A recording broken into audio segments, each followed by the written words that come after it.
Hello guys, welcome to weekly Priya பாருங்க. Weekly cricketing advice தெரிஞ்சுட்டு போங்க. ஸோ இந்த வாரம் நிறைய இன்ஃபர்மேஷனோட உங்களுக்கு வந்து பார்க்க வரல. ஏன்னா கொஞ்சம் தான் இன்ஃபர்மேஷனே இருக்கு இந்த வாரத்துல. ஸோ அங்கங்க கொஞ்சம் மேட்சஸ், அப்புறம் சில அப்டேட்ஸ், ரெக்கார்ட்ஸ் அதெல்லாம் உங்களுக்கு ஷேர் பண்ணிட்டு இந்த வீடியோ முடிச்சிடலாம். So to start with India versus England 4th test வந்து நடக்குது. ஸோ முன்னாடியே நம்மளுக்கு எல்லாருக்குமே தெரியும் 2-1 வந்து இங்கிலாந்து லீடிங்ல இருக்காங்க. ஸோ 4th டெஸ்ட் ஓல்ட் டிராஃபோர்ட்ல மேன்செஸ்டர்ல நடக்குது. சொன்னோம் இந்த கண்டிஷன்ஸே நம்மளுக்கு ரொம்ப கஷ்டமா தான் இருக்கும். இங்க ஜெயிக்கிறதே மேன்செஸ்டர்ல வந்து ஒரு ரொம்ப கஷ்டம் தான். அவுட் ஆஃப் எவ்ரி ஆட்ஸ் தான் நம்ம வந்து ஜெயிக்கிற மாதிரி இருக்கும் அப்படின்னு சொல்லியிருந்தோம். ஸோ டாஸ் போடுறாங்க, இங்கிலாந்து வந்து பவுலிங் எடுக்கிறாங்க. ஆஸ் யூஷுவல் வந்து முன்னாடி ஆர்த்தடாக்ஸா அப்ரோச் இருக்கும் அவங்களுக்கு, பவுலிங் எடுத்து ஜெயிக்கிற மாதிரி. ஸோ நடுவில் லாஸ்ட்ல மட்டும் பேட்டிங் எடுத்து அதையும் ஜெயிச்சிட்டாங்க. ஒரு ஆப்டிமிஸ்டிக் அப்ரோச்சா பார்த்தாங்க. இந்த வாட்டி தேர் பேக் டு தேர் ஆர்த்தடாக்ஸ் அப்ரோச்ன்ற மாதிரி பவுலிங் எடுத்துட்டாங்க. ஸோ கில் வந்து 4வது தடவை அவர் கேப்டன்சில வந்து டாஸ் தோக்குறாரு. 4 மேட்ச் விளையாடி. ரோஹித் சர்மா கிட்ட இருந்து டெஸ்ட் கேப்டன்சி வாங்குறப்போ நிறைய விஷயங்கள் கத்துட்டு இருந்திருக்கலாம். அதுல தலைவன் கத்துக்கிட்டது என்னன்னு பார்த்தோன்னா டாஸ் எப்படி தோக்கணும் அப்படின்ட்டு. பட் ப்ரோ ஹேட் அதர் ஐடியாஸ்ன்ற மாதிரி டாஸ் வந்து அது இந்தியன் கேப்டன்ஸ்க்கே ஒரு கர்ஸா என்னன்னு தெரியல. யாருமே டாஸ் சக்சஸ்ஃபுல்லா இருந்ததில்ல. அதுக்கப்புறம் சேஞ்சஸ்ன்னு பார்க்கும்போது நம்ம 3 சேஞ்சஸ் பண்ணிருக்கோம். ஆப்வியஸா வந்து அதுல 2 சேஞ்ச் வந்து ஃபோர்ஸ்டு. ஆகாஷ்தீப் இன்ஜுரி, அவருக்கு பதிலாக அவர் டெபியூட்டன்ட் வந்திருக்காரு, அவரை பத்தி நம்ம பார்ப்போம். ரெண்டாவது Nitish Kumar Reddy out of the series, அவருக்கு பதிலாக சதுல் தாக்கூர் வந்தாரு. மூணாவது வந்து பாத்தீங்கன்னா கருண் நாயர், அவர் நம்பர் 3 ஆடிட்டு இருந்தாரு, அவருக்கு பதிலாக சாய் சுதர்சன் வந்து எடுத்துட்டு வந்திருக்காங்க. ஆக்சுவலி ஒரு காமெடியான விஷயம் என்னன்னா, மேட்சுக்கு முன்னாடி கருண் நாயரை பத்தி கேட்டிருந்தாங்க கான்ஃபரன்ஸ்ல.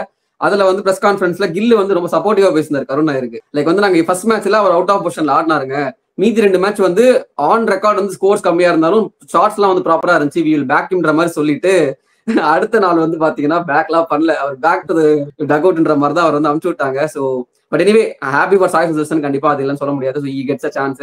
அன்சுல் கம்போஜ் பத்தி சொல்லிட்டு இருந்தேன். அன்சுல் கம்போஜுக்கும் அனில் கும்ப்ளேக்கும் ஒரு சிமிலாரிட்டி இருக்கு. அந்த சிமிலாரிட்டி பத்தி அப்புறம் வரும், சரிங்களா? ரொம்ப மோசமா இல்லாட்டியும் ஒரு 264 for 4ன்ற ஒரு டீசென்டான நிலைமையில இருக்காங்க. ஜடேஜாவும் சர்துல் தாக்கூரும் ஆடிட்டு இருக்காங்க. இன்னும் வாஷி வந்து பேட்டிங் இருக்காரு. டெக்னிக்கலி 264 for 5, அது ஏன் நம்ம பார்ப்போம். அது 5 மாறினது இன்னொரு கதையால, அதுவும் பார்த்தவங்களுக்கு தெரிஞ்சிருக்கும், நாங்க மென்ஷன் பண்றோம் அதையும். So to start with Yashasvi ஜெய்ஸ்வாலோட பேட்டிங் நம்ம சொல்லி ஆகணும். இன்டெஸ்பிகபிளான பேட்டிங் ஆடிட்டு இருந்த எஸ்எஸ்வி ஜெய்ஸ்வால் இந்த மேட்ச்ல வந்து அந்த அளவுக்கு அவர் பொட்டன்சியல் ஆடலையோ அப்படின்ற மாதிரி தான் எங்களுக்கு ஃபீல் ஆச்சு.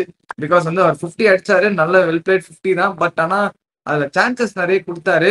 ஒரு அவுட் சைட் ஆஃப்ல வந்து அவர் நிறைய ரிஸ்கி ஷாட்ஸ்க்கு எல்லாம் போனதா இருக்கட்டும், நிறைய வந்து பயம்ன்றது நம்மளுக்கு பயமா இருந்துச்சு அவர் ஆடுறத பார்த்தா. அந்த மாதிரி ஒரு டேஞ்சரஸான ஒரு நாக் ஆடி 50 அடிச்சிட்டாரு. Consistent Yashasvi Jaiswal once again proves his knock. So is in his prime. அந்த மாதிரி கேஎல் ராகுலுமே ஒரு சப்போர்ட்டிங் நாக் ஒரு 46 என்னமோ அடிச்சாரு கூட. ஸோ அது யூஸ்ஃபுல் ஹேண்டா இருந்துச்சு. பேட்ஸ்மேன் வந்து ஓப்பனிங் பேட்ஸ்மேன் நல்லா விளையாடி ஒரு ஓப்பனிங் பார்ட்னர்ஷிப் நல்லா ஸ்டார்ட் பண்ணாங்க. நடுவில் ஒன் டவுன் வந்து ரொம்ப நாள் கழிச்சு ஒரு 1200 நாள் கழிச்சு ஒன் டவுன்ல வந்து ஒரு 50 வந்திருக்கு.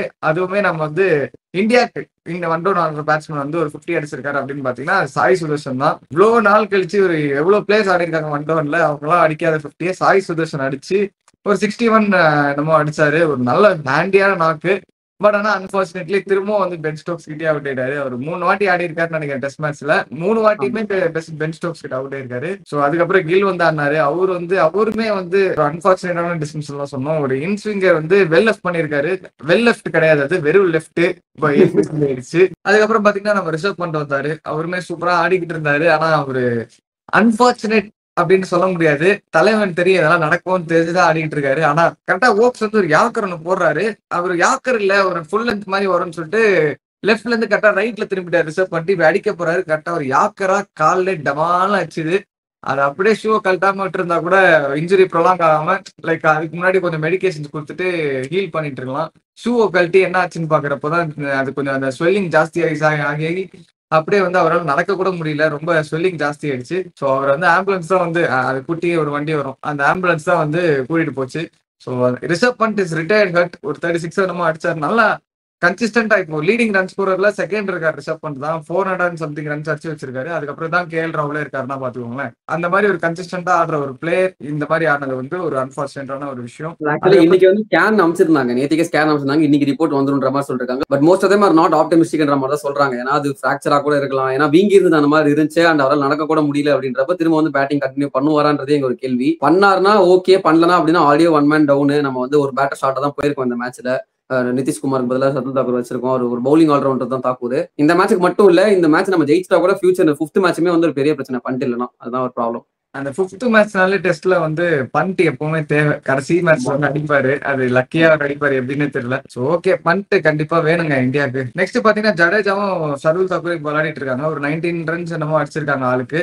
சோ நல்ல பார்ட்னர்ஷிப். இது வந்து செஞ்சுரிக்கு போகும் அப்படின்றது என்னோட ஆன்டிசிபேஷன். ஒரு ஜஸ்ட் ஒரு போனா நல்லா இருக்கும். அதை தாண்டி இது நடக்கும்ன்ற மாதிரி எனக்கு தோணுது. ஒரு century partnership from Jadeja and Thakur நடந்தா ரொம்ப பெரிய விஷயம். ஏன்னா மான்செஸ்டர்லன்றப்போ எனக்கு தெரிஞ்சு இல்ல ப்ரோ. இப்ப நியூ பால் எடுத்துருவாங்க எப்படியும். லைக் டே 2 ஃபர்ஸ்ட் நியூ பால் போடுவாங்க. அண்ட் இந்த நேத்து இருந்த மாதிரி ஓவர் காஸ்ட் கண்டிஷன் இருந்துச்சு அப்படின்ற பட்சத்துல கண்டிப்பா சர்துல் தாக்கூர் வந்து கோலர் கொடுத்து அவுட் வரணும்னு தோணுது. 100% தெரியல.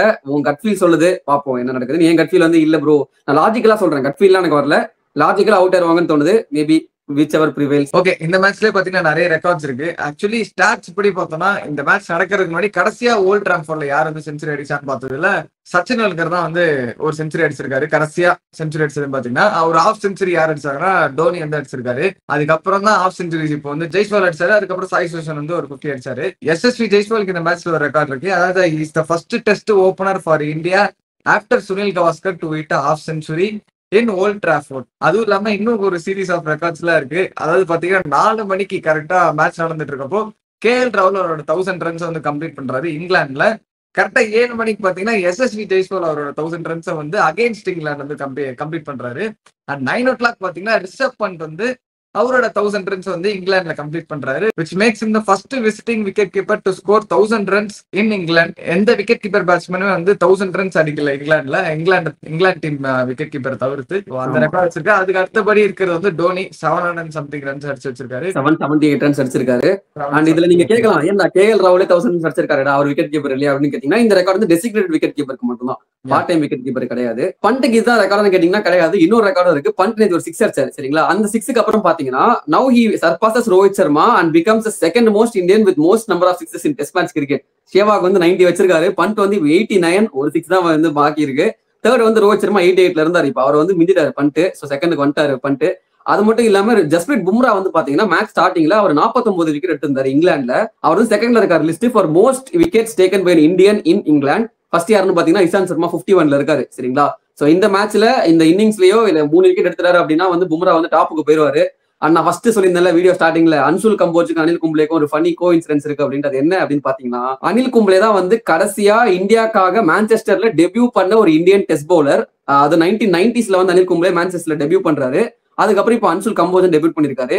இதனடா பெருசு அப்படின்னு பாத்தீங்கன்னா, 2 பேரோட நேமுமே வந்து பாத்தீங்கன்னா ஏகே அப்படின்னு இருக்கும். Anil Kumble AK, Anshul Kamboj AK. அது ஒரு கோ இன்சிடென்ஸ். ரெண்டாவது வந்து பாத்தீங்கன்னா, அனில் கும்ப்ளேவும் சரி அன்சுல் கம்போஜும் சரி ஃபர்ஸ்ட் கிளாஸ்ல ஒரே இன்னிங்ஸ்ல 10 விக்கெட்ஸ் எடுத்திருக்காங்க. நம்மளுக்கே தெரியும் அனில் கும்ப்ளே வந்து டெஸ்ட் மேட்ச்லயே வந்து 10 விக்கெட் எடுத்திருந்தாரு. வேற அன்சுல் கம்போஜ் வந்து இப்போ ரீசெண்டா ரஞ்சி டிராஃபில கேரளாக்கு அகைன்ஸ்டா 2024ல அந்த 10 விக்கெட்ஸ் எடுத்திருந்தாருல. சோ 2 பேருக்கும் இந்த கோ இன்சிடென்ஸ் இருக்கு. சரி ஓகே, இது மான்செஸ்டர்ல நடந்துட்டு இருக்கு. நான் ஆக்சுவலி இந்த மேட்ச் பாக்குறத விட நான் வேற ஒரு மேட்ச் பாத்துட்டு இருந்தேன். T20 கேட்டீங்கன்னா கிடையாது, டெஸ்ட் மேட்ச் தான் அதுவும் சரிங்களா. இதே இங்கிலாந்துல நடக்கிற இன்னொரு match India A versus England A. அதை நான் வந்து ஆக்சுவலி ஸ்டோரி போட்டிருந்தேன். ஆமா, அது நான் ஸ்டோரி கூட போட்டிருந்தேன் கிரிக்கெட் நேத்திக்கு. என்னன்னா ஆக்சுவலி இந்த மேட்ச்ல டே 4ங்க லாஸ்ட் டே இங்கிலாந்து ஆடிட்டு இருந்தாங்க. ஒரு 350 டார்கெட்ல வந்து டிக்ளேர் பண்ணிட்டாங்க, எங்களுக்கு போறோம் நீங்க சேஸ் பண்ணுங்க அப்படின்னு சொல்லிட்டு. 60 ஓவர்ல 354 ரன் அடிக்கணும் சரிங்களா. இதான் வந்து டார்கெட். மோஸ்ட் எல்லாம் டிராக் தான் போவாங்கன்னு நினைச்சிட்டு இருக்கும்போது வைபவ் சூரியவன்சி அடிப்பாருங்க. அவர் வந்து நல்ல ஸ்டார்ட் கொடுத்தா இந்தியா ஜெயிப்பாங்கன்னு நினைச்சிட்டு இருக்கப்போ வைபவ் சூரியவன்சி ஃபர்ஸ்ட் பாலே டக் ஆயிடுறாரு. அவ்வளவுதான், இதுக்கப்புறம் இந்தியா அடிக்க மாட்டாங்க அப்படின்னு தான் நினைச்சீங்க. அதுதான் கிடையாது. ஆயுஷ் மாத்ரே ஃபர்ஸ்ட் மேட்ச்லயே ஒரு செஞ்சுரி அடிச்சிருந்தாரு டெஸ்ட் மேட்ச்ல. இப்ப திரும்ப இந்த மேட்ச்லயும் ஒரு சூப்பரான இன்னிங்ஸ். அந்த இன்னிங்ஸ் நான் பார்க்கும்போது ஆக்சுவலி ஒரு 30-40 இருக்கிறப்ப தான் நான் வந்து யூடியூப் போட்டேன் மேட்ச் பார்க்கறதுக்கு. அதுல இருந்து பாக்குறேன் கிட்டத்தட்ட 30 நிமிஷத்துல அவர் செஞ்சுரியை கம்ப்ளீட் பண்ணிட்டாருங்க. 64 பால்ஸ்ல வந்து செஞ்சுரி அடிக்கிறாரு. அண்ட் ஒரு கட்டத்துல வந்து இந்தியா ஜெயிக்கிற மாதிரி இருந்தாங்க. 200 for 2 இருந்தாங்க. கிட்டத்தட்ட வந்து 21 overs தான் ஆடிட்டு இருந்தாங்க. கிட்டத்தட்ட 800 ஆடிட்டு இருந்தாங்க. அதுக்கப்புறம் ஒரு 3 விக்கெட் போச்சு. அதுக்கப்புறம் ஒரு சூப்பரான பார்ட்னர்ஷிப்ல 64 ரன்ஸ் தேவையா இருந்துச்சு. 20 overs 4 விக்கெட் பாக்கி இருந்துச்சு. 300 ஈஸியா ஜெயிச்சிருவாங்க அப்படின்னு நினைச்சிட்டு இருக்கப்போ குறுக்க இந்த கௌசிக் வந்தா அப்படின்ற மாதிரி மழை வந்து கெடுத்து விட்டுருச்சுங்க அந்த மேட்சை. நல்லா போயிட்டு இருந்த மேட்ச் அன்பார்ச்சுனேட்லி மழை வந்து டிரா பண்ணி விட்டுருச்சு. ஸோ இந்த 2 மேட்சுமே இப்போ டிரால தான் முடிஞ்சிருக்கு. 2 டெஸ்ட் மேட்ச்மே முன்னாடியே தெரியும். வீக்லி பீடியால பார்க்காதவங்களுக்கு சொல்லிடுறேன். ஓடிஐல வந்து நம்ம ஜெயிச்சிட்டோம் சரிங்களா. யூத் ஓடியை வந்து நம்ம 3-2 வித்தியாசத்தை வந்து நம்ம ஜெயிச்சிருந்தோம். இப்போ டெஸ்ட் மேட்ச் வந்தாங்க. டெஸ்ட் மேட்ச் வந்து 2 மேட்ச் டிரா ஆயிடுச்சு. ஸோ இதோட அந்த அண்டர் 19 சீரிஸ் வந்து கத்தம் ஓகேயா முடிஞ்சு போச்சு சரிங்களா. சோ வந்து நிறைய நோட் பயமரியாதைன்ற மாதிரி சும்மா பேட்டி எடுக்கிறாங்க. எல்லா பேட்ஸ்மேனும் கோயிங் ஃபார் ஷாட் தான்.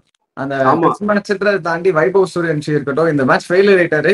பட் ஆனா ஆமா. அவருக்கு நிறைய ஸ்கோப் இருக்கு. அவர் அடிக்க போறாரு மேட்சஸ் எல்லாம். அந்த லிமிட் மேட்சஸ் கூட ஓவர் அடிக்க போறது. பிச்சு எடுத்துட்டாரு. ஓடிஐலாம் T20 மாதிரி ஆடிட்டு இருந்தாரு. டெஸ்ட் மேட்ச்ல அடிக்க போய் தான் ஃபர்ஸ்ட் பால் டக்கானார் அவரு. ஆமா, ஃபர்ஸ்ட் இன்னிங்ஸ்லயே அவர் வந்து கிட்டத்தட்ட 14 பால்ஸ் 25 அடிச்சாரு. அதுவுமே அக்ரெசிவா தான் இருந்தது. அண்ட் அதையும் தாண்டி இந்த இன்னிங்ஸ்ல வந்து அபிகியான் குந்து அப்படின்ற ஒருத்தர் வந்து அவரும் நல்லா ஆடினாரு. அவர் நல்லா அக்ரெசிவா ஆடினாரு. இந்த சீரிஸ் ஃபுல்லா பெருசா ஆடல, பட் இந்த மேட்ச் நல்லா ஆடினாரு. நிறைய பாசிட்டிவ்ஸ் இருக்கு இந்தியாவுக்கு. அண்டர் 19ல இருந்து வரப்போ ஆயுஷ் மாத்ரே, வைபவ் சூரியவன்சி, விஹான் மல்ஹோத்ரா, அதுக்கப்புறம் அந்த RS அம்பரீஷ்ன்ற அந்த ஆல்ரவுண்டர் நிறைய தடவை சொல்லிட்டு அடிக் பண்ற மாதிரி இருக்காரு விளையாடுறது அப்படின்ட்டு. நிறைய பாசிட்டிவ்ஸ் இருக்கு. பார்ப்போம் அவங்களே எப்படி ஃபியூச்சர் டெவலப் பண்றாங்க. இப்படிதாங்க நிறைய பேர் இருந்தாங்க. கமலேஷ் நாகர்கோட்டி அப்படி இப்படின்னு நிறைய பேர் இருந்தாங்க. யாரை எங்க போனாங்கன்னே தெரியல. சோ வந்து அந்த மாதிரி இல்லாம இவங்க நல்லா டெவலப் ஆவாங்கன்றதை நம்ம நம்புவோம். அடுத்து அப்படியே வந்து வெஸ்ட் இண்டீஸ் பக்கம் போனோம்னா, அங்க west Indies Australia T20 series வந்து ஆரம்பிச்சிருந்தாங்க. நம்ம முன்னாடியே சொல்லியிருந்தோம், இதான் வந்து ரசலோட கடைசி T20 சீரிஸ். ஃபர்ஸ்ட் 2 மேட்ச்க்கு அப்புறம் ரிட்டையர் ஆயிடுவாருன்னு சொல்லியிருந்தோம். அதே மாதிரி ஃபர்ஸ்ட் 2 மேட்ச் ஜமைக்கால முடிஞ்சது. Russell retires with bank. நல்ல ஒரு சூப்பரான பர்ஃபார்மன்ஸ் அவர் சைட்ல இருந்து கொடுத்தாரு. ஒரு 16 பால்ல 36 அடிச்சாரு, 4 6 அடிச்சாரு. செம்ம இன்னிங்ஸ். ஒரு கார்ட் ஆஃப் ஆனர் வேற கொடுத்தாங்க ஆஸ்திரேலியா. அவர் வந்து பவுலிங் போட வரும்போது நல்லா பர்ஃபார்ம் பண்ணிட்டு இருந்தாரு. பட் அன்பார்ச்சுனேட்லி வெஸ்ட் இண்டீஸ் தோத்துட்டாங்க. நம்மளுக்கே தெரியும் வெஸ்ட் இண்டீஸ் பத்தி நம்ம பேசாததா சேனல்ல புலம்பிக்கிட்டு தான் இருக்கும். ஏன்பா இந்த டீம் இப்படி இருக்கு அப்படின்ட்டு. ஆனா ஃபர்ஸ்ட் மேட்ச் நல்லா தான் ஆடிட்டு இருந்தாங்க. ஒரு பேட்டிங் கொலாப்ஸுங்க. ஆக்சுவலி ஒரு 15 ஓவர்ல வந்து 160க்கு 3 இருந்தாங்க. அடுத்த 5 ஓவர்ல வந்து 30 ரன் அடிச்சு 7 விக்கெட் தோத்து அதுக்கப்புறம் மேட்சிங் தோத்துட்டாங்க. சரிங்களா. ஆஸ்திரேலியால வந்து பாத்தீங்கன்னா super performance Cameron Green. 2 match 250 comes back in the team after long time. ஒரு இன்ஜுரிக்கு அப்புறம் வந்து திரும்ப வந்து ஆடிட்டு இருக்காரு. பவுலிங் போடல, இன்னும் ஒரு பவுலிங்க்கு வந்து அந்த NOC கொடுக்கல ஆஸ்திரேலியன் கிரிக்கெட் போர்டு. பேட்டிங்ல சூப்பரா ஆடிட்டு இருக்காரு. அண்ட் ஐ திங்க் இந்த IPL கண்டிப்பா மினி ஆக்ஷன்ல பயங்கரமான காசு போவாரு. எல்லாருக்கும் தெரிஞ்ச விஷயம் தான். கேமரூன் எந்த டீமுக்கு போனா நல்லா இருக்கும்ன்றது நீங்க கமெண்ட்ஸ்ல போடுங்க. ஆல்ரெடி அவர் மும்பைக்கும் ஆடிட்டாரு, RCBக்கும் ஆடிட்டாரு. இந்த மும்மூர்த்திகளான இன்னும் ஒரு டீமுக்கு தான் ஆடல. ஆடினா நல்லா இருக்குமா? கமெண்ட்ஸ்ல போடுங்க. என்ன சேர்க்காதன்ற மாதிரி உன்னை சேர்த்துக்கிட்டே இருக்கேன். ஆமாண்டா, பை தி வே அதை சொல்லணும்னு நினைச்சேன். சரி, இந்த மேட்ச் முடிச்சதை பத்தி பேசலாம். செகண்ட் T20 வந்து பாத்தீங்கன்னா ஜாஷ் இங்கிலீஷ் வந்து ஒரு சூப்பரான இன்னிங்ஸ் ஆடினாரு. ஒரு சூப்பரான ஒரு 70 கிட்ட அடிச்சு அவர் தான் மேன் ஆஃப் தி மேட்ச் வாங்கினாரு. ஃபர்ஸ்ட் மேட்ச்ல வந்து கிரீன் மட்டும் தான் 50 அடிச்சாரு. ஆனா அவரை தாண்டி மிச்சல் ஓவன் அவரோட டெபியூ பண்ணாரு. அதுலயுமே வந்து 50 அடிச்சு. I think Owen is also great player. இப்ப பஞ்சாப் கிங்ஸ் சந்தோஷமா இருப்பாங்க. ஏன்னா அவங்க ஓவனும் 50, இங்கிலீஷும் 50. சோ வந்து சம பர்ஃபார்மன்ஸ் 2 பேருமே பயங்கரமா கொடுத்துருக்காங்க. ரீசென்ட் டைம்ஸ்ல ஒரு பிரைம் ஃபார்ம்ல இருக்காரு அவரு. ஆமா, ஓகே. சோ ஓவராலா வந்து ஆஸ்திரேலியா டீம் லுக் செட். அவங்க நிறைய மெயின் பிளேயர்ஸ் இல்லன்ற மாதிரி இருந்தாங்க ஆன் பேப்பர். பட் ஸ்டில் அந்த பவுலிங்லாம் வந்து நல்லா it's coming to the core. Ben Dwarshuis, Nathan எலிஸ்லாம் சூப்பரா போடுறாங்க. வேற வெஸ்ட் இண்டீஸ்க்கு பாத்தீங்கன்னா ஸ்டில் கன்சர்ன்ஸ் ஆர் தேர். பவுலிங்லயும் சொதப்புது, பேட்டிங்லயும் சொதப்புது. பேட்டிங்ல அந்த ஷே ஹோப் அடிக்கிறாரு, ஏன்னா ஹெட்மயர் அப்படின்னு நிறைய ஹிட்டர்ஸ் எல்லாம் இருக்காங்க. ஷெர்ஃபான் ருதர்ஃபோர்டு, ரசல், பவல் அப்படின்னு இஷ்டத்துக்கு இருக்கானுங்க. ஆனா என்ன பிரயோஜனம்? அம்மன் ஜல்லிக்கு பிரயோஜனம் இல்லடின்ற மாதிரிதான் அம்மன் ஜல்லிக்கு பிரயோஜனம் எல்லாம் ஓடிட்டு இருக்கு அந்த டீம். தெரியல, பாப்போங்க. இன்னும் 3 மேட்ச் இருக்கு. கம்பேக் கொடுப்பாங்களா வெஸ்ட் இண்டீஸ்ன்றத பாப்போம். தெரிஞ்சு இல்ல, ஒரு மேட்ச் மேபி ஜெயிக்கலாம், பட் மற்றபடி கஷ்டம் தான். சரி, ஓகே. பை தி வே, நான் கேமரூன் கிரீன் CSKன்னு சொல்றப்போ ஒரு விஷயம் சொல்லணும்னு சொல்லிட்டு இருந்தேன்ல. நம்ம போன தடவை வந்து சஞ்சு சாம்சன் வந்து ரிட்டைன் பண்ணிடுவாங்க. லைக் வந்து 100% இல்லைனாலும் 99% வந்து Sanju Samson CSK is on அப்படின்ற மாதிரி நம்ம பேசியிருந்தோம். லைக் டீல் கன்ஃபார்ம்டு தான், எப்போ டேட் அனௌன்ஸ் பண்ணுவாங்கன்ற மாதிரி சொல்லியிருந்தோம். அதுல ஒரு சின்ன அப்டேட் இருக்கு. அப்டேட்ன்றதோட ஒரு டிஃபரெண்ட் பெர்ஸ்பெக்டிவ். அந்த பெர்ஸ்பெக்டிவ் பத்தி ஹரிஷ் சொல்லுவோம்.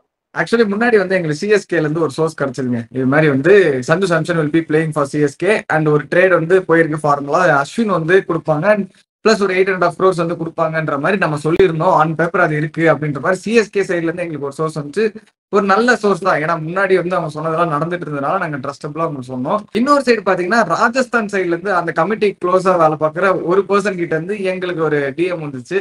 லைக் வந்து இல்ல ப்ரோ, இதுக்கு ஃபேக் நியூஸ், இது தப்பான, யூ ஆர் ராங் அப்படின்னு சொல்லிட்டு சொன்னாரு. ஏன் அப்படின்னு சொல்லி கேட்டதுக்கு அவர் நிறைய பெர்ஸ்பெக்டிவ்ல சொன்னாரு. Like Rajasthan is not willing to give Sanju. அந்த சஞ்சு கொடுக்குற டீல் மாதிரி இருந்துச்சு. CSK வந்து 2018ல இருந்து சஞ்சுக்கு ட்ரை பண்ணிட்டே இருக்காங்கன்றதுனால இப்போ ஓகே இறங்கி வந்து ஜடேஜா கேட்டாங்க. அவங்க ஜடேஜாவும் கொடுக்க ரெஃப்யூஸ் பண்ணதுனால they are not willing to give Sanju at any cost. அவங்களுக்குமே வந்து சஞ்சு ஒரு பெரிய அசட்டா இருக்காரு. அண்ட் சஞ்சு சாம்சன்மே is in mind like is not going to leave ராஜஸ்தான்ன்ற மாதிரி அவர் வந்து அவரோட இன்சைட்ஸ் மூலியமா சொல்லியிருக்காரு. அவர் ஒரு ஸ்ட்ராங் சோர்ஸ் கிட்ட இருந்து கேட்டு சொல்லியிருக்காரு. ஸோ 2 சைட்லயுமே வந்து மத்தளத்துக்கு 2 பக்கம் அடிப்பது போல எங்களை போட்டு அடிக்கிறார்கள். CSK பெர்ஸ்பெக்டிவ் வந்து உண்மையிலே சொல்லணும்னா they desperate to get Sanju Samson. So அந்த மாதிரி இந்த மாதிரி டாக்ஸ் இருக்கிறது அது நார்மல் தான் இந்த டைம்ல. அண்ட் வந்து சஞ்சு சாம்சனே வந்து அவர் அப்டேட் கொடுக்கலாம், ராஜஸ்தானுமே ஒரு அப்டேட் கொடுக்கலாம், வி ஆர் நாட் கிவிங் சஞ்சுன்ற மாதிரி சொல்லலாம் நீங்க. But they will not, because they need the bus. அந்த பஸ் இருக்கிற வரைக்கும் தான் அந்த அவங்களோட மார்க்கெட் நல்லா க்ரோ ஆகிட்டே இருக்கும். அது சஞ்சுவா இருக்கட்டும், ராஜஸ்தானா இருக்கட்டும், CSKவா இருக்கட்டும், 3 பேருக்குமே அது பெனிஃபிஷியல் தான். So they will not release it officially unless அந்த செப்டம்பர்ல உங்களுக்கு அந்த ரிலீஸ் வரும்போது தான் தெரியும் இட்ஸ் ட்ரூ ஆர் நாட். கடைசி நேரத்தில் என்ன வேணாலும் நடக்கலாம். They can, Rajasthan can be convince to, அவங்க வந்து வேற ஏதாவது பிளேயருக்கு வந்து கன்வின்ஸ் ஆகலாம், மணிக்கு கன்வின்ஸ் ஆகலாம், அண்ட் வந்து சிஎஸ்கே இல்லைனா வந்து சஞ்சு வித்ட்ரா பண்ணிடலாம். ஸோ இந்த மாதிரி ப்ராபபிலிட்டிஸ் நிறைய இருக்கு. எங்களுக்கு 2 சைட்ல இருந்து ஓகே, அவங்க சைட்ல அவங்க ஜஸ்டிஃபைபிளா தான் இருக்காங்க. பட் ஆனா எங்களுக்கு ஒரு கன்க்ளூஷன் வர முடியலங்க. இதுதான் உண்மை. இது வந்து நாங்க சொல்லணும்னு நினைச்சோம். ஏன்னா அவருமே நிறைய பாயிண்ட் சொன்னாரு. ஆனா சோர்ஸ் எல்லாம் ரிவீல் பண்ற மாதிரி இருக்கும்னு சொல்லிட்டு நாங்க சொல்ல விரும்பல. நிறைய விஷயங்கள் இருக்கு. சிஎஸ்கே வந்து எங்க கேட்டாலும் வந்து நாங்க வாங்க போறதா சொல்லுவாங்க. Because they'll be positive in that thought only. அவங்க வந்து எங்கேயுமே நான் பேக் அடிக்கிறேன் அப்படிலாம் சொல்ல மாட்டாங்க. ஸோ இப்படி இருக்கிறதுனால நம்ம அந்த கான்வர்சேஷனை இப்போ பேசுறதுல என்ன வேணா நடக்கலாம். இந்த கிரிக்கெட் மூலமா என்ன சொல்லிக்க விரும்புறோம்னா, இதுக்கப்புறம் நாங்க சஞ்சு சாம்சனை பத்தி பேச மாட்டோம். அன்லஸ் ஆர் அன்டில் அது வந்து ஒரு கன்ஃபர்மேஷன் நியூஸ் லைக் வந்து ரிட்டன்ஷன் பண்ணிட்டாங்கன்னு சிஎஸ்கே பேஜ்ல இருந்தோ இல்ல வந்து டேரக்டா வந்து ஐபிஎல் போட்டா மட்டும் தான் நாங்க அதை பத்தி பேசுவோம். அது வரைக்கும் நம்ம சஞ்சு சாம்சன் பத்தியோ இல்ல இந்த ட்ரேட் ரூமரை பத்தி நம்ம வந்து பேச போறது இல்ல. ஏன்னா வந்து இதான் நியூஸ் நாங்க ரிவீல் பண்ணிட்டோம். 2 சைட்ல இருக்கிறத நாங்க ரிவீல் பண்ணிட்டோம். இதுக்கப்புறம் என்ன வேணா நடக்கலாம், என்ன நடந்தாலும் எங்களுக்கு ஓகே. பட் அதெல்லாம் இருக்கட்டும். ஃபர்ஸ்ட் ஒரு சிஎஸ்கே ஃபேனா நீங்க பதில் சொல்லுங்க கைஸ். நீங்க கமெண்ட்ஸ் நீங்க சொல்லுங்க. சஞ்சு சாம்சன் நம்மளுக்கு தேவையா? எனக்கு தெரிஞ்சு சஞ்சு சாம்சன் தேவை இல்லைன்னு தான் நான் சொல்லுவேன். ஏன்னா டாப் ஆட்டெல்லாம் ஸ்ட்ராங்கா தான் இருக்கு. நம்ம ஆக்சுவலி ரிட்டன்ஷன் பத்தி நம்ம பேசுவோம். அது வந்து ஹூ ஷுட் பி ரிட்டன் ஒரு வீடியோ நாங்க போட போறோம். எவ்ரி டீமுக்கு அதை நம்ம இன்னும் டீடைலா பேசலாம். என்னோட ஆனஸ்ட் ஒப்பீனியன் சஞ்சு சாம்சன் தேவையில்லை. பட் கமெண்ட்ஸ்ல சொல்லுங்க, வேணுமா வேணாமான்றது நீங்க சொல்லுங்க. எனக்குமே வந்து சஞ்சு சாம்சன் வந்து சிஎஸ்கேக்கு பெருசா இப்ப தேவைப்படுவாரான்னு கேட்டீங்கன்னா இல்ல. ஒரு கேப்டன்சி ரோலுமே இருக்கு, சிஎஸ்கேக்கு ஆள் இருக்கு. அண்ட் ஒரு விக்கெட் கீப்பர் மாதிரி இருக்காங்கன்றப்போ வை சஞ்சு சாம்சன்ற மாதிரி ஒரு கேள்வி வருது எனக்கு. ஸோ பார்ப்போம். சரி, அதெல்லாம் இருக்கட்டும். ஐபிஎல் ரிட்டன்ஷன்லாம் ஓகே. இன்னொரு பெரிய லீக்ல வந்து ரிட்டன்ஷன் போயிட்டு இருந்துச்சு. SA20 வந்து ரிட்டன்ஷன் வந்து அனௌன்ஸ் பண்ணியிருந்தாங்க. அதுல நிறைய கேள்விக்குறிகள் இருக்கிற மாதிரி ரிட்டன்ஷன்ஸ் எல்லாம் போயிட்டு இருக்கு. ஆக்சுவலி இந்த தடவை பாத்தீங்கன்னா மெகா ஆக்ஷன் மாதிரி பிளான் பண்ணிருக்காங்க போல. அதனால வந்து லிமிடெட் நம்பர்ஸ் தான் வந்து ரிட்டைன் பண்ண போறாங்க. மேக்ஸிமம் 7. அதுலயுமே வந்து 3 ஃபாரின் பிளேயர்ஸை வந்து ப்ரீ சைன் பண்ணலாம் இல்ல ரீடைன் பண்ணலான்ற மாதிரி சொல்லியிருந்தாங்க. ஒரு வைல்டு கார்டு பிக், அப்புறம் 3 சவுத் ஆப்பிரிக்கன் பிளேயர்ஸ் வந்து ரிட்டைன் பண்ணலாம் அப்படின்ற மாதிரி சொல்லியிருந்தாங்க. So majority of the teams வந்து நல்ல ரிட்டன்ஷன் இருக்கிற மாதிரி தான் இருக்கு. அதுலயும் மும்பைலாம் வந்து பாத்தீங்கன்னா சூப்பரா இருக்கு பாக்குறதுக்கு. அவங்க நிக்கலஸ் பூரன் அவங்க வந்து எம்எல்சில வந்து பெர்ஃபார்ம் பண்ணிட்டு இருந்தாரு. இப்பதான் ரீசெண்டா கப் அடிச்சு கொடுத்தாருல எம்எல்சில நியூயார்க்கு. அவரை வந்து ப்ரீ சைனிங்கா வந்து ஓவர்சீஸ் சைனிங்கா சைன் பண்ணிருக்காங்க கேப் டவுனு. இப்போ அவங்களோட 7 பேர் யாருன்னு பாத்தீங்கன்னா Nicholas Pooran, Rashid Khan, Trent Boult, Kagiso Rabada, Corbin Bosch, அதுக்கப்புறம் வந்து ரயன் ரிக்கில்டன், ஜார்ஜ் லிண்டே அப்படின்னு 7 பேர் சைன் பண்ணிருக்காங்க. அந்த 7 பேருமே சூப்பரான பிக் சரிங்களா. பட் இந்த 7 பேர் வந்து ரிட்டர்ன் பண்ணதுனால அவங்களோட அந்த பர்ஸும் வந்து கம்மியா தான் இருக்கு. கிட்டத்தட்ட 614K ரேன்ஸ் அந்த மாதிரி தான் வந்து இருக்கு. ஸோ அது 10 ஆக்ஷன்ல வந்து ஐ திங்க் இதுவே ஒரு ஸ்ட்ராங்கான டீம் தான். வேற என்ன எடுக்க போறாங்கன்னு தெரியல. ஸோ இந்த அமௌண்ட் 10 தான் நான் சொல்லுவேன். சூப்பரா இருக்கு. வேற நம்ம அப்படியே வந்து டர்பன் சூப்பர் சயின்ஸ் பக்கம் போனீங்கன்னா அங்க வந்து 4 பேர் தான் ரிட்டர்ன் பண்ணியிருந்தாங்க. ஹெயின்ரிக் கிளாசனை வந்து அவங்க வைல்ட் கார்டு பிக்கா வந்து ரிட்டர்ன் பண்ணி வச்சிருந்தாங்க. அண்ட் அதை தாண்டி வந்து பாத்தீங்கன்னா நூர் அகமதை வந்து ரிட்டர்ன் பண்ணிட்டாங்க. அன்பார்ச்சுனேட்லி விட்டா சிஎஸ்கே வாங்குவாங்கன்னு நினைச்சேன். அவர் விட முடியாது. ஏன்னா அவர் அவ்வளவு சூப்பரா போட்டிருக்காரு அவங்களுக்கு. அதை தாண்டி 2 ஓவர்சீஸ் சைனிங்கா வந்து சுனில் நரைனியும் அதுக்கப்புறம் ஜாஸ் பட்லரையும் வந்து சைன் பண்ணிருக்காங்க. ஸோ அவங்க 4 சைனிங் சூப்பரா இருக்கு. காஸ்ட்டுமே வந்து அவங்க நல்லா இருக்கு ஆக்ஷன்ல ஸ்பெண்ட் பண்றதுக்கு. வேற பிரிட்டோரியா கேபிட்டல்ஸ் வந்து பாத்தீங்கன்னா 3 பேர் தான் ரிட்டர்ன் பண்ணிருக்காங்க. அவங்க 2 ஓவர்சீஸ் சைனிங் வந்து ரசல் ரதர்ஃபோர்ட் 2 பேரையும் வந்து இது பண்ணிருந்தாங்க. வில் ஜாக்ஸுமே வந்து அவங்க ரிட்டர்ன் பண்ணிருக்காங்க வைல்ட் கார்டு பிக்கா. ஸோ 3 பேர் ரிட்டர்ன் பண்ணிருக்காங்க. நிறைய காசு அவங்களுக்கு இருக்கு. அவங்க தான் வந்து மேக்ஸிமம் ஸ்பெண்ட்மே பண்ணலாம். 1.8 மில்லியன் ரேன்ஸ் அவங்க வந்து யூஸ் பண்ணலாம் ஆக்ஷன்ல. ஸோ ஐ திங்க் நல்ல சைனிங்ஸ் அவங்களால பண்ண முடியும். அதுக்கப்புறம் பாத்தீங்கன்னா சன்ரைசர்ஸ் ஈஸ்டர்ன் கேப்ஸ் அவங்க வந்து இப்போ டிஃபெண்டிங் சாம்பியன்ஸ் கிடையாது. அவங்க தோத்துட்டாங்க. பட் வந்து 2 தடவை அவங்க கப் அடிச்சாங்க தொடர்ந்து. 3ஆவது தடவை ரன்னரப்பா வந்தாங்க சரிங்களா. ஸோ அவங்க வந்து மெயினா அங்கதான் வந்து நியூஸ். எய்டன் மார்க்ரம் அவங்க கேப்டன் 2 தடவை கப் அடிச்சு கொடுத்து 3ஆவது தடவை வந்து ரன்னரப்பா முடிச்ச அந்த எய்டன் மார்க்ரம் வந்து ரிலீஸ் பண்ணிட்டாங்க. ஏன்னு எனக்கு தெரியல, சண்டையா என்ன நமக்கு தெரியல. பட் அவர் ரிலீஸ் பண்ணிட்டாங்க. ஸ்டப்ஸ், யான்சன் 3 ஃபாரின் பிளேயர்ஸ்மே வந்து செம்மையா எடுத்திருக்காங்க. ஒன்னு வந்து Jonny Bairstow comes back to Sunrisers, Hyderabad காட்டினாரு. இப்போ வந்து இவருக்கு ஈஸ்டர்ன் கேப்ஸ் ஆட போறாங்க. அதுக்கப்புறம் அல்லா கஜன்ஃபர் நான் ரொம்ப ஹையா ரேட் பண்ற ஒரு Afghanistan mystery spinner Mumbai Indians வச்சிருந்தாங்க. அவரை வந்து எடுத்திருக்காங்க. அண்ட் வந்து ஆடம் மில்னே வந்து சைன் பண்ணிருக்காங்க.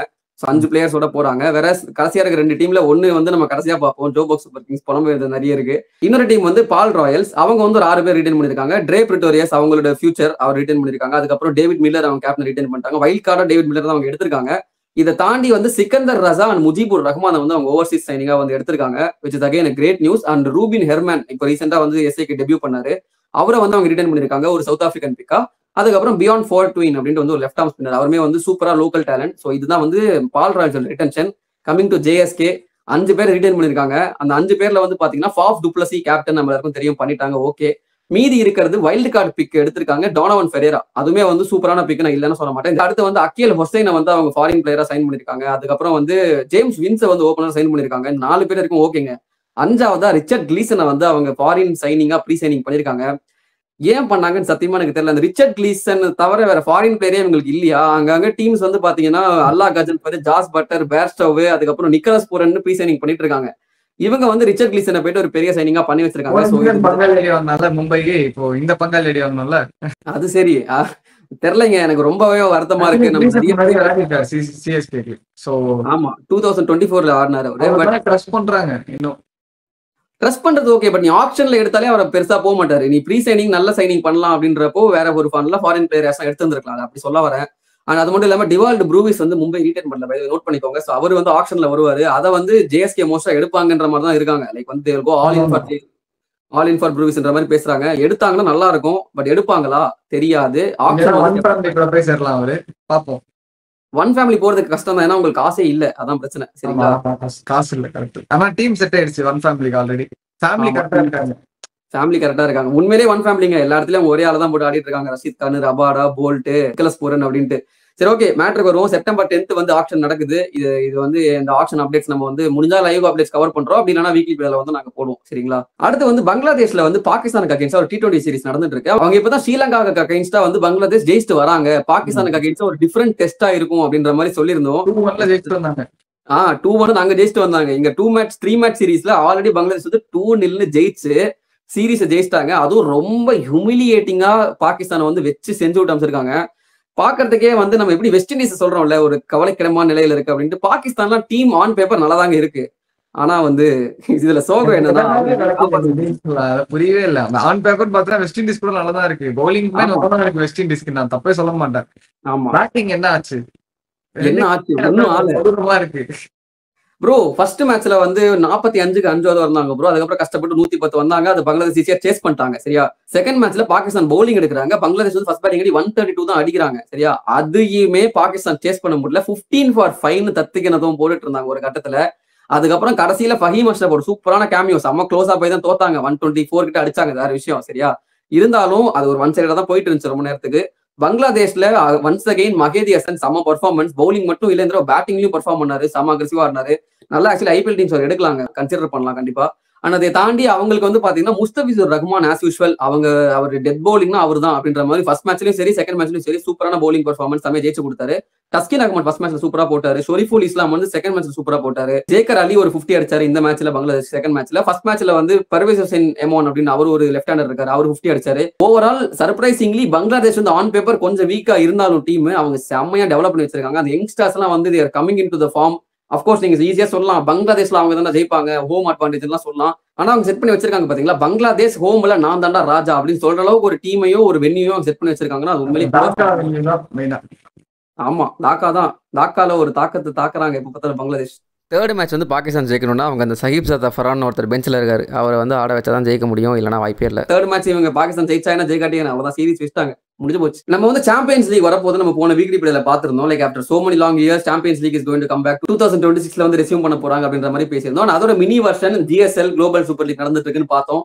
அதுல வந்து Imran Tahir Guyana Amazon Warriors வந்து ஜெயிச்சிட்டாங்க. At the age of 46 years Imran Tahir வந்து கேப்டனா கப் அடிச்சது மட்டும் இல்லாம அவர் தான் வந்து லீடிங் விக்கெட் டேக்கர், அவர் தான் வந்து மேன் ஆஃப் த சீரிஸ், இந்த மாதிரி எக்கச்சக்க அவார்ட்ஸ் வந்து அள்ளி போட்டு பேக்ல வச்சிருக்காரு. இதை பார்த்து இன்ஸ்பிரேஷன் சில பேர் இருப்பாங்க, நம்மளும் 46 வயசு இருக்க ஆடலாம் அப்படின்னு இருப்பாங்க, அதை பத்தி நான் பேசுறது இல்ல. But okay, coming back to the league, அவங்க வந்து டாமினேட் பண்ணாங்க, ஜெயிச்சிட்டாங்க, அதெல்லாம் ஓகே. பட் இது கப் அடிச்சு கொடுத்த கோச் யாரு அப்படின்னு பாத்தீங்கன்னா அங்கதான் நம்ம எல்லாருக்கும் ஒரு ஷாக். ஆக்சுவலி உண்மையா சொல்றேன், மேட்ச் நான் வந்து பார்ப்பேன், 4 மணிக்கு எழுந்து பார்ப்பேன். ஆனா அந்த விஷயம் நான் நோட் பண்ணது இல்லை, மேட்ச் பாட்டு ஓடிட்டு இருக்கும், நான் பாட்டு பார்த்துட்டு இருப்பேன், அதான் எப்பயும் பண்றதுதான். சரிங்களா, நான் கோச் நான் மென்ஷனே பண்ணல, கோச் நான் நோட்டும் பண்ணல. கோச் வந்து யாரு அப்படின்னு பாத்தீங்கன்னா நம்ம பீடாக். அட ஆமாங்க, பீடாக் தான் வந்து கயானா அமேசான் கோச்சா இருந்தாரு. சரிங்களா, ஆக்சுவலி அவர் அனலிஸ்டா இருந்தாரு.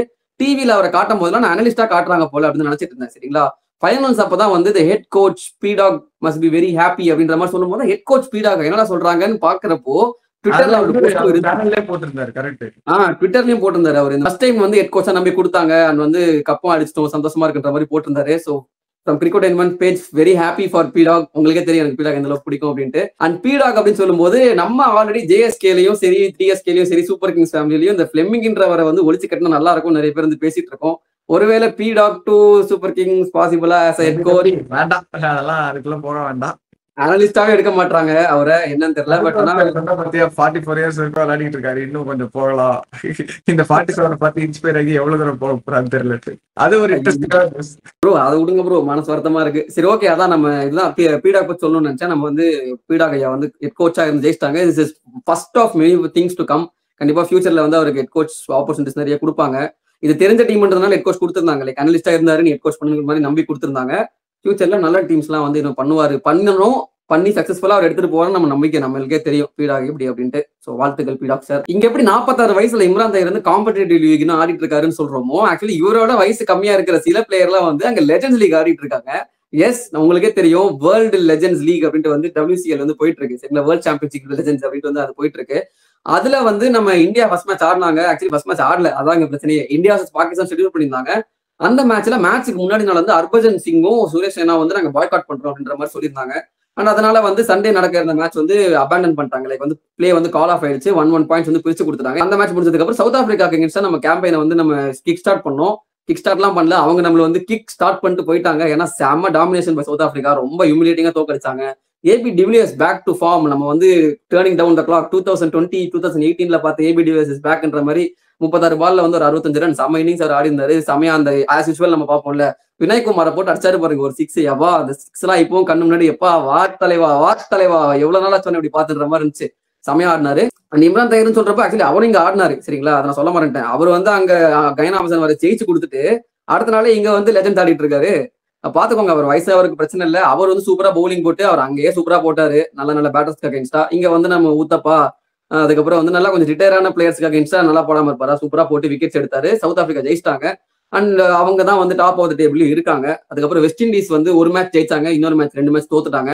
டேபிள் வந்து இப்படிதாங்க இருக்கு. South Africa top of the table இருக்காங்க. ஆஸ்திரேலியா வந்து ஆன் பேப்பர் ஸ்ட்ராங்கா இருக்காங்க. எல்லாம் ஓகே. எனக்கு தெரிஞ்சு இந்தியா குவாலிஃபை ஆவாங்கன்னா எனக்கு தெரிஞ்சு ஆக மாட்டாங்க. இங்கிலாந்து கண்டிஷன்ஸ் வேறன்றப்ப கஷ்டம் தான். ஓகே, அதை நம்ம பேசிட்டே போலாம். அது இதோட வந்து கட் பண்ணி விட்டுருவோம். வைட்டாலிட்டி பிளாஸ்ட் அப்டேட் இருக்கு. லைக் வைட்டாலிட்டி பிளாஸ்ட்ல எந்த 8 டீம் வந்து குவாலிஃபை ஆனாங்க அன்னைக்கு நான் சொல்லியிருந்தேன். ஃப்ரைடே போன வீக்லி வீடியோல சொல்லியிருந்தேன். இன்னைக்கு பாருங்க கைஸ், நைட்டு 11 மணிக்கு ஒரு பக்கா பிளாக் பஸ்டர் காத்திருக்கு. ஃபுல்லா ஒரு 9 மேட்ச் ஆடுவாங்க வரிசையா, சூப்பரா இருக்கும் அப்படின்னு சொல்லியிருந்தேன். செம்மையா போச்சுங்க, செம்மையா. லாஸ்ட் ஆக்சுவலி இந்த சர்ரே வர்சஸ் சசெக்ஸ் மேட்ச் ஓடிட்டு இருந்துச்சு. கடைசி ஓவர் வரைக்கும் சாம் கரன் போடுறாரு அந்த பெனல்டி மேட் ஓவர். அந்த ஓவர் தான் மேட்சே மாறுது. அது வரைக்கும் சசெக்ஸ் தான் ஜெயிக்கிற மாதிரி இருந்தாங்க. All of a sudden Sam Curran சூப்பரா டெலிவர் பண்றாரு. கடைசி ஓவர் ஜோர்டன் வந்து சூப்பரா டெத் ஓவர் போட்டு Sussex unfortunately there out of the tournament. But yeah, நம்ம முன்னாடி சொன்ன மாதிரி இந்த 4 டீம் அதுதான். சவுத் குரூப் பிரச்சனை இல்லை. நார்த் குரூப்ல வந்து நராம் வந்து ஒரு சூப்பரான சேஸ் பண்ணி அவங்க வந்து குவாலிஃபை ஆயிட்டாங்க. ஸோ வந்து 8 டீம் என்னன்றதை நான் லிஸ்ட்ல போடுறேன், பாத்துக்கோங்க. ஸோ இதை தாண்டி இப்ப கவுண்டி சாம்பியன்ஷிப் நடந்துட்டு இருக்கு. அதுல வந்து நம்ம ருத்துராஜ் கெய்க்வாட் வந்து யார்க்ஷயருக்கு ஆடுறாரு அப்படின்ற மாதிரி சொல்லியிருந்தோம். அவரு வந்து due to personal reasons he opts out of the county championship. நிறைய எக்ஸைட்மெண்ட் இருந்துச்சு. ருத்துராஜ் கெய்க்வாட் வந்து கவுண்டி ஆட போறாரு, இங்கிலாந்து கண்டிஷன்ஸ்ல எப்படி ஆட போறாருன்னு பார்க்க நான் ரொம்ப ஆர்வமா இருந்தேன். பட் அன்பார்ச்சுனேட்லி இது நடக்கல. அண்ட் அதனால வந்து பாத்தீங்கன்னா சாய் கிஷோருக்கும் அவருக்கும் இருந்த பேட்ல வந்து கட் ஆயிடுச்சு. பட் அது என்ன, சாய் கிஷோர் சும்மா இருப்பாரா, இருக்க மாட்டாரு. அவரு வந்து ஜானி பேஸ்டோ வந்து விக்கெட் எடுத்தாரு. அந்த பேட்டில் சூப்பரா இருந்துச்சு. ஒரு 6 அடிப்பாரு ஜானி பேஸ்டோ. அடுத்த பாலே வந்து சாய் கிஷோர் போட்டு விக்கெட் எடுத்தாரு. ஸோ இதாங்க மோஸ்டா வந்து கவுண்டி சாம்பியன்ஷிப் அவ்வளவுதான். அடுத்து நம்ம வந்து பெரிய அப்டேட்னா 100 நடக்க போகுது. ஆகஸ்ட் ஃபர்ஸ்ட் வீக்ல அது ஸ்டார்ட் ஆயிரும். அது பத்தின ஒரு ப்ரிவியூவே நீங்க சிலர் கேட்டிருந்தீங்க. உங்களுக்காக நாங்க வந்து அதிகம் வந்து கண்டிப்பா இந்த நெக்ஸ்ட் வீக் வந்து டெலிவர் பண்ணுவோம் சரிங்களா. அது 100னா அந்த டோர்னமெண்ட் என்ன, இந்த டோர்னமெண்ட்ல இருக்கிற டீம்ஸோட ஓவர் வியூ அண்ட் ப்ரிவியூ வந்து நம்ம பார்ப்போம். அண்ட் கடைசியா இருக்கிற ஒரே ஒரு அப்டேட் வந்து ஆப்கானிஸ்தான் T20 லீக் போயிட்டு இருக்கு. அது வந்து ஸ்பகீசா லீக் அப்படின்னு சொல்லுவாங்க. இங்க எப்படி சையத் முஸ்தக் அலி டிராஃபி பார்ப்போமோ அதே மாதிரி அங்க டொமஸ்டிக் T20 லீக். அந்த லீக்ல என்னடா நல்லா இருக்கு அப்படின்னு பாத்தீங்கன்னா, அந்த லீகே நல்லா தாங்க இருக்கு சரிங்களா. ஃபேன் கோட்ல லைவ் போடுவாங்க. அந்த லீக்ல வந்து எல்லாமே சின்ன பசங்களா இருக்காங்க. எனக்கு ஆக்சுவலி ஆப்கானிஸ்தான் ஒரு அந்த டொமஸ்டிக் பாக்குறப்ப எனக்கு ரொம்ப பிடிக்கும். எல்லாருமே நம்ம வந்து ஸ்பின்னர்ஸ் லெக் ஸ்பின்னர்ஸ்னு பார்த்துட்டு இருக்க அந்த ஆப்கானிஸ்தான்ல ஒரு young crop of top order batters வந்து டெவலப் ஆயிட்டு இருக்காங்க. நான் ரஹ்மானுல்லா குர்பாஸோட பெரிய ஃபேன், ஹரிஷ்க்கு தெரியும். ரஹ்மானுல்லா குர்பாஸ் மாதிரியே ஒரு 5 பேர் வந்து அந்த டீம் வந்து இருக்காங்க. எல்லாருமே வந்து பாத்தீங்கன்னா 18-19 வயசு தான். சூப்பரா ஆடுறாங்க, செம்ம பயங்கரமா அக்ரெசிவா ஆடுறாங்க. நபி வந்து போலிங் போடுவாரு. அவருக்கு பையனே ஃபர்ஸ்ட் பாலே நபியை 6 அடிச்சிருப்பாரு. ஆமா, முகமது நபியோட பையன் அசான் ஏசக்கீல் அப்படின்னு ஒருத்தர். அவரு வந்து பாத்தீங்கன்னா 18 வயசு சரிங்களா. அவரு வந்து ஃபர்ஸ்ட் பால் 6 அடிக்கிறாரு. அது நபி அவர் பையன் கதைக்கு வரேன், அது ஒரு சம கதை சரியா. ஃபர்ஸ்ட் சொல்லி முடிச்சது அதுக்கப்புறத்துக்கு வரேன். அப்புறம் வந்து வஃபியுல்லா தரக்கில் அப்படின்னு இருக்காரு, அவர் செமையாடுறாரு. அண்ட் ஆஸ் யூஸ்வல் நம்ம ஆப்கானிஸ்தான் லெக் ஸ்பின்னர்ஸ், அந்த லெக் ஸ்பின்னர்ஸ் வந்து சூப்பரா போலிங் போடுறாங்க. ஒரு 3-4 பேர். அரப் புல்னு ஒருத்தர் இருக்காரு. அதுக்கப்புறம் வந்து கலீல் குர்பாஸ் அப்படின்னு இருக்காரு. Noor Ahmad is continuing to impress in Afghanistan. ஓவராலா பாக்குறப்போ ஒரு 10-15 பேர் யங்ஸ்டர்ஸ், 18-20 வயசுக்குள்ள இருக்கிற யங்ஸ்டர்ஸ் சூப்பரா டெவலப் ஆறாங்க ஆப்கானிஸ்தான்ல. டெஃபினெட்லி ஹேவ் ஃபியூச்சருங்க, கண்டிப்பா இல்லைன்னு சொல்லவே முடியாது. அடுத்த ஒரு 10 இயர்ஸ்ல ஆப்கானிஸ்தான் வந்து இந்த இப்போ இருக்கிற இந்தியா, ஆஸ்திரேலியா, நியூசிலாந்து, இங்கிலாந்துன்ற மாதிரி ஒரு டீமா கண்டிப்பா வந்துடும். அது ஆச்சரியப்படுறதுக்கே இல்ல. அடுத்த ஆப்கானிஸ்தான் நேபாள் வந்துருங்க. நேபாள் டீமா ஸ்ட்ராங்கா இருக்குங்க. ஸ்ட்ராங்கா, அதுவுமே நான் வந்து ஸ்ட்ராங்கா சொல்றேன். ஏன்னா அவங்க டொமஸ்டிக்கும் ஸ்ட்ராங்கா இருக்காங்க. சரி, நம்ம நபி கதைக்கு வருவோம். நபி வந்து ஆக்சுவலி சாம்பியன்ஸ் டிராஃபி முடிச்ச உடனே ரிட்டையர் ஆறதான் கதை. ஓடிஎல் இருந்து ரிட்டையர் ஆற மாதிரி இருந்தாரு. பட் அவரு வந்து இஸ் எக்ஸ்டெண்டட் இஸ் பீரியட். ஏன் அப்படின்னு கேட்டதுக்கு, நான் வந்து என் பையன் கூட சேர்ந்து விளையாடணும்னு ஆசையா இருக்கு. என் பையன் வந்து டொமஸ்டிக்ல சூப்பரா பர்ஃபார்ம் பண்ணிட்டு வந்துட்டு இருக்கான். he is most likely to debut for Afghanistan in the near future. கண்டிப்பா இந்த வருஷம் டெபியூ பண்ணிடுவாரு. அவர் கான்ஃபிடண்டா இருக்காரு. அவர் கான்ஃபிடண்டா இருக்காரா இல்லையோ, எஸ்என் ஐசக்கில் செம்ம கான்ஃபிடண்டா இருக்காரு. அவர் பேட்டிங் ஸ்டாண்ட்லேயே தெரியுதுங்க.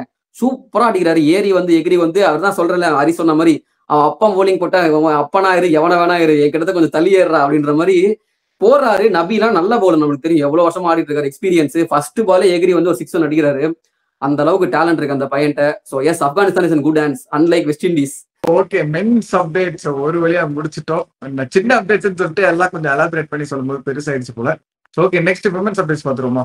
உமன்ஸ்ல பெரிய அப்டேட் தான். நம்ம முன்னாடி பார்த்துட்டு இருந்த மாதிரி England women vs India women போயிட்டு இருந்துச்சு. அதுல இந்தியா உமன் 3rd மேட்ச் ஜெயிச்சுட்டு சீரிஸும் ஜெயிச்சிட்டாங்க.